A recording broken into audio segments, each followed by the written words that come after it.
সপ্তাহে একটা দিনই থাকে আমার কচিকাচাদের নিয়ে ক্লাস, তার উপরে ছাদটাকে দেখছি আমার ছেলে একেবারে নোংরা করে দিয়েছে। আর আমিও যেহেতু গুল দিয়েছিলাম তাই নোংরা হয়ে গেছে, তাই আগে চটপট ঝাড় দিয়ে দিলাম। হাতে কিন্তু বেশি সময় ছিল না।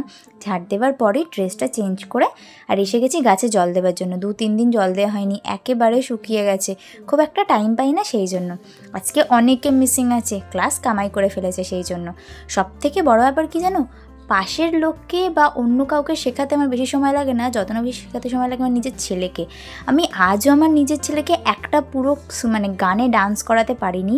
প্রত্যেকটাতেও প্রত্যেকটা কিছু না কিছু করেছে। নিজের জনকে করানো খুবই টাফ আর খুবই ডিফিকাল্ট, সেটা আমি বুঝতে পারি। আর কি বলবো, অনেক কষ্ট করে ভুলিয়ে ভালিয়ে করাই, তারপরেও করতে চায় না। সবার দ্বারা সব কিছু হয় না, সেটা একদমই।